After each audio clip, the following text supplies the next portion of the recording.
안녕하십니까. 혼란한 정치 시사 이슈를 술술 풀어보는 송국근의 혼술 2월 12일 수요일에 인사드립니다.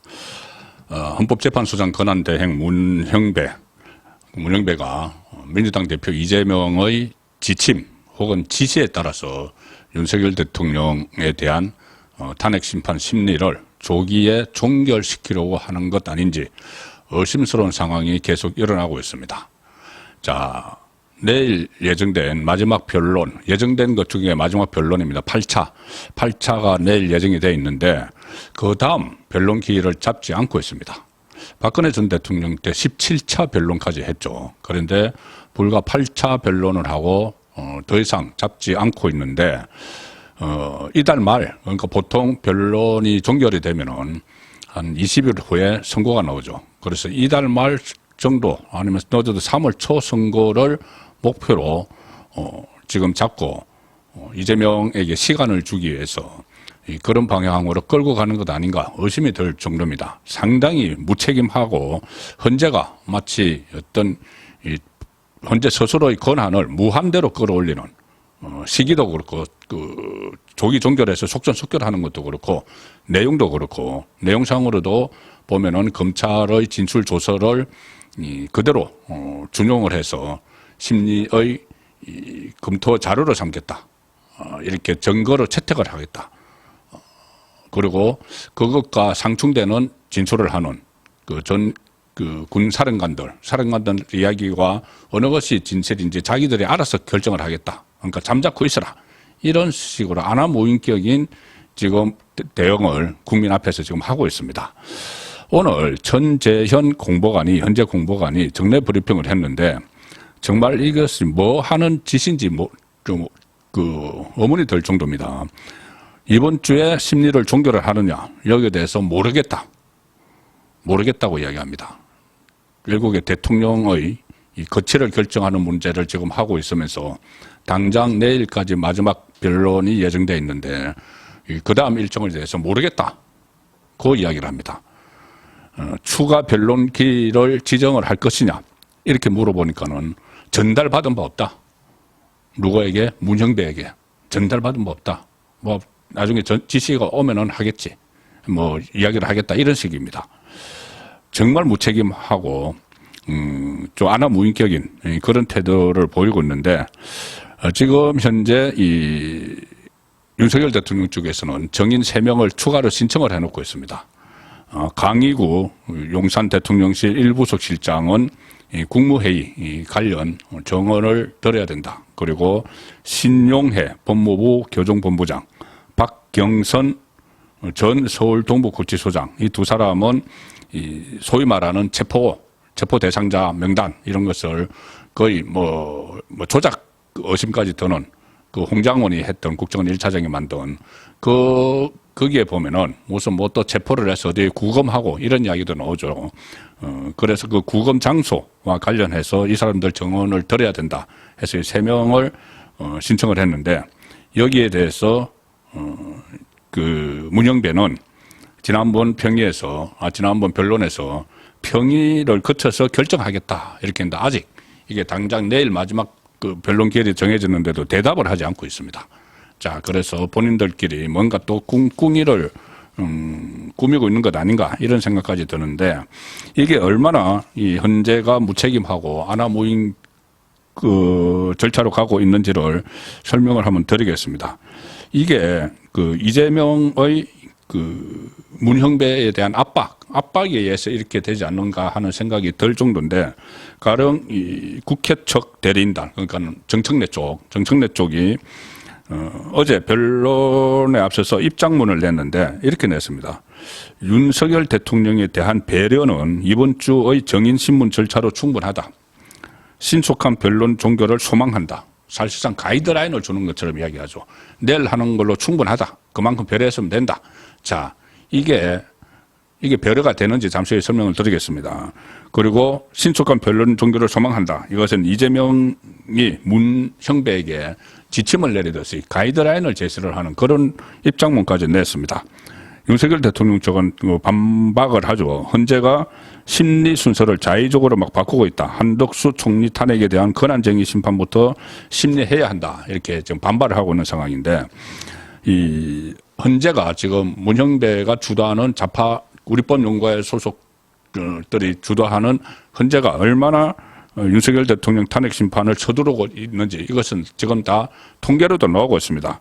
국민의힘 주진우 의원실이 헌재에서 받은 자료에 따르면은 자, 지난 10년 동안 헌재가 선고한 탄핵 심판 6건을 보니까 평균 심리 기간은 202.3일. 거의 7개월 가까이 걸리는 거죠. 202.3일. 지금 헌재에서는 180일 내에 하도록 6개월 내에 하도록 규정을 하고 있습니다. 그런데 잘 안 지키죠. 안 지켜서 202.3일이 걸렸습니다. 6건.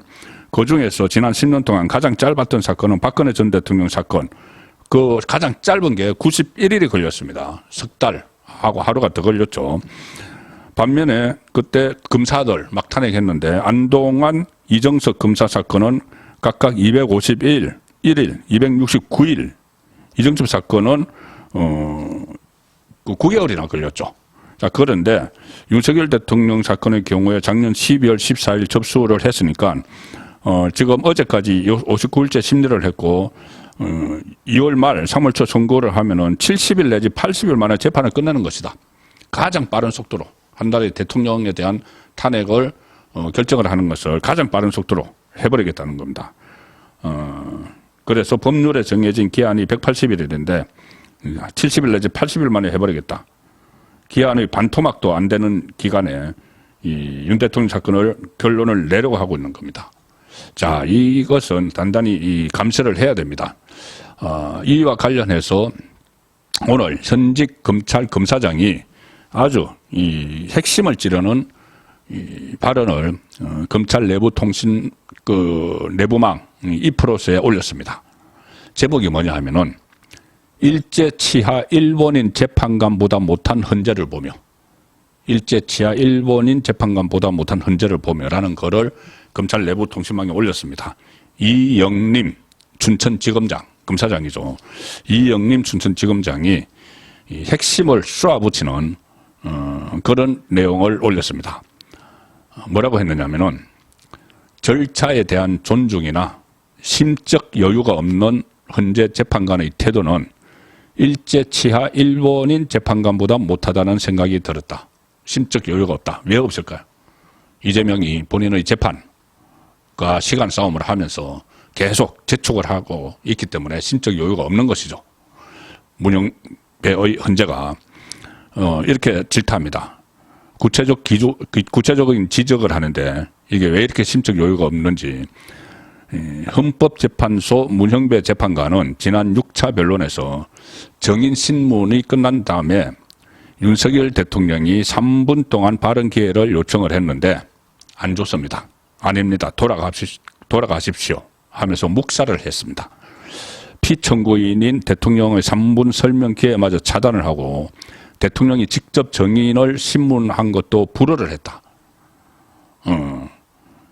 이것은 헌재가 같은 날 청구인 쪽 정청래의 요구에 응해서 추가 의견 기회를 부여한 것과도 대비된다.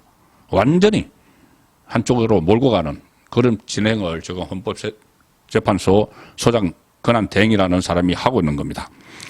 자, 이렇게 비유합니다. 이영림 춘천지검장. 안중근 의사가 이토 히로부미 암살로 검거돼서 재판을 받을 당시 일제 재판부가 안중근 의사에게 최후 진술 기회를 줬다. 안중근 의사가 1시간 30분에 걸쳐서 의견을 밝혔다. 일제 재판부는 안중근 의사가 스스로 할 말을 다 했으니 더 이상 할 말은 없다고 할 때까지 안중근 의사의 주장을 경청을 했다. 경청은 타인의 인생을 단죄하는 업무를 하는 법조인의 소양 중 기본이다. 그런데 문형배는 단 3분 동안 윤석열 대통령 발언 신청을 했는데 단칼에 거절했습니다. 자, 이영림 지검장은 대한민국은 절차법 분야에서만큼은 우주 최강이 아니었느냐. 간첩질을 해도 모든 주장을 다 들어주고 방어권 보장을 이유로 모 정치인에게 방면의 기회를 주지 않았느냐. 자, 방어권 보장을 이유로 모 정치인에게 방면의 기회를 주지 않았느냐. 바로 그 이야기죠. 2023년 9월 그때 체포동의안, 이재명에 대한 체포동의안이 민주당의 이탈표가 생겨서 가결이 됐는데 유창훈이 그 영장판사가 그것을 기각을 해버렸죠. 그때 방어권 보장 이야기를 했습니다. 그것을 간접적으로 모 정치인 이렇게 해서 비유를 하는 것이죠. 그리고 이영림 춘천지검장은 이렇게 이야기합니다. 이제는 이제는 적법 절차와 방어권 따위는 중요하지 않다는 것인가? 누군가의 이익을 위해 누군가를 희생양 삼고 있는 것이 아니라면 납득할 만한 답을 국민에게 내놓을 수 있어야 한다. 누군가의 이익, 누구죠? 이재명. 이익을 위해서 누군가를 희생양 삼고 있다. 윤석열 대통령을 이재명의 이익을 위해서 희생양을 삼고 있다는 이야기입니다. 또 이렇게도 지적합니다. 가뜩이나 지금의 현재는 일부 재판관들의 편향성 문제로 자질이나 태도가 의심받고 있는데 절차적, 증거법적 문제를 현재만의 방식과 해석으로 진행하고 있다. 완전히 자기들 셀프로 뭐 권한을 무한대로 막 늘리고 있죠. 현재가. 일부 재판관들의 자질로 인해 향후 헌재 또한 반헌법적, 불법적 행위로 국민의 판단 대상이 되는 것이 아닌지 우려스럽다. 마지막으로 이렇게 이야기합니다. 대한민국의 이 꼴을 보려고 내 할아버지가 의병을 일으킨 것이 아니며 내 아버지가 자유를 위해 참전한 것이 아니다. 아마 이영림 검사장의 조부가 의병 활동을 했고 부친이 6.25 참전을 한 것 같습니다. 어쨌든 현직 검사장이 이렇게 지적을 할 정도로 왜 이렇게 서둘러서 심적 여유가 없이 하는지, 이재명을 위해서 왜 윤석열 대통령을 희생을 시키고 있는지, 자, 그 부분은 분명히 따지고 넘어가야 될 부분입니다. 그리고 헌재가 이것을 속도전으로 이재명의 스케줄에 맞춰서 속도전으로 선고를 하지 못하도록 감시의 눈을, 그리고 더 질책을 해야 됩니다. 오늘 권성동 원내대표를 비롯해서 여기 헌재를 찾아간 데 대해서 보수 진영 안에서도 사법부에 대한 어떤 참견 아니냐 이런 말을 하는 걸 제가 들었는데 절대 그렇지 않습니다. 이 헌법재판소에 이야기를 해야 됩니다.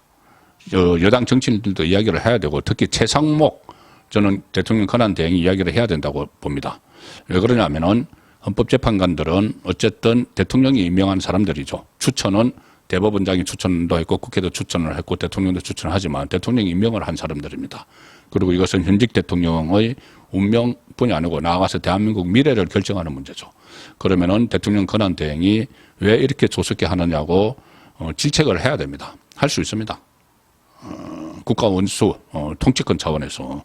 그리고 대행이긴 하지만은, 그리고 그 전에 이 고건 전 국무총리가 노무현 탄핵 때 대통령 권한 대행을 했는데 고건은 그때 당시 헌법재판소장에게 직접 전화를 걸어서 재판을 빨리 진행을 해달라고 요청을 했다고 고건 전 총리가 자서전에 스스로 밝혔습니다.